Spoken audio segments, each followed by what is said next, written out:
Hey guys, it's Jamie again out at Seven Stands Farm, and I did a little short yesterday on setting up the brooder area for the turkeys. So I want to show you that again, let you get a better look at it. And then I'm going to take a few minutes and go ahead and set up the brooder themselves. Those turkeys are coming on Thursday, but I want to set everything up this afternoon, which is Tuesday afternoon.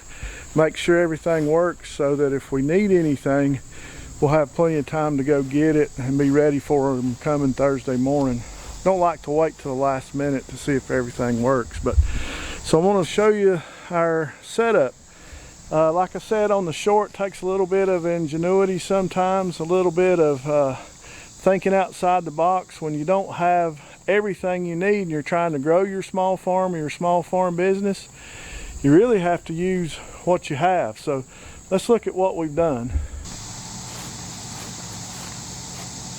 So as you see here, we put the two brooders under my carport. We took a section of this electric netting that we had, kind of did an outline around one area of our carport, just run it back and forth here just to take up space on the front, and put a small energizer out on the end. I had a small solar energizer, so we put it out there to energize the electric netting. Number one, we kind of live back in the woods, backed up to 100 acres of land.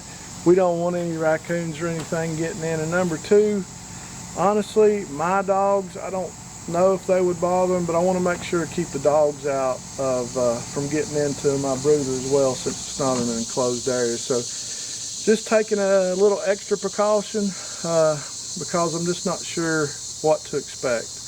And two, the reason I'm taking a little bit more precaution is we're doing this little project here with Chuck and Sandra out at Sheraton Park Farms. As everybody probably knows, they have sold their farm in Greensboro and are in the process of buying a farm in McGrady, North Carolina, which is only about 15 minutes from us now. So that's really exciting that they're going to be close neighbors for us, but they were afraid they weren't going to get to do turkeys this year. That's something that they've done every year for Thanksgiving. So I'm going to start them in the brooder, do the first 5 or 6 weeks of brooding for them, and then when they're ready to go out on pasture, we'll take them to their farm and put them out in chicken tractors or the turkey tractors and put them on grass. And then we're going to process them together.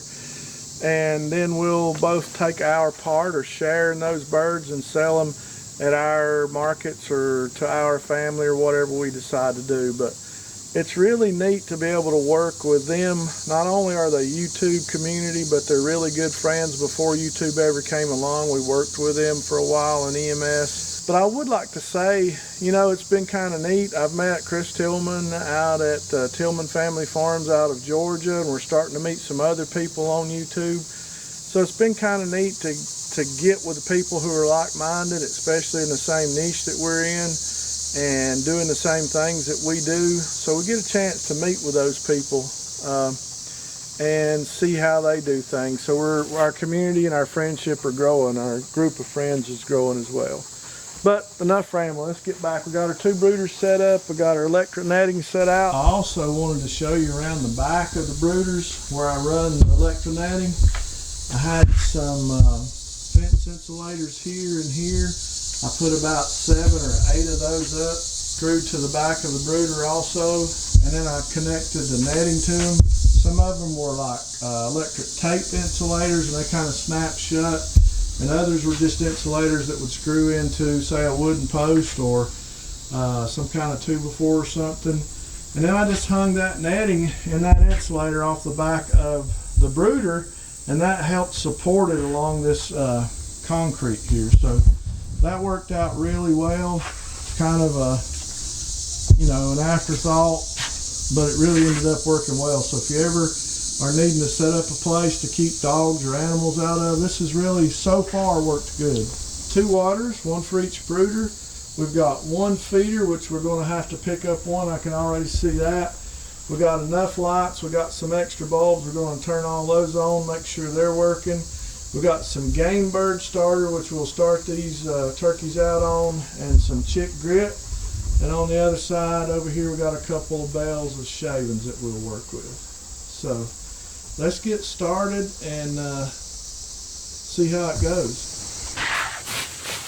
Alright, so that looks like it should be enough shavings, and now let's finish setting it up.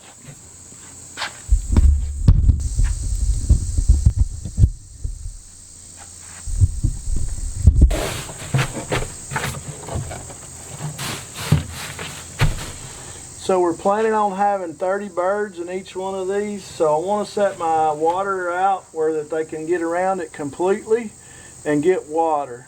We don't want to set it back in the corner where we're only using like 3 sides or 2 sides of the water. We want it set out enough to where that as many birds as want can get around and use that water all the way around all the sides of it.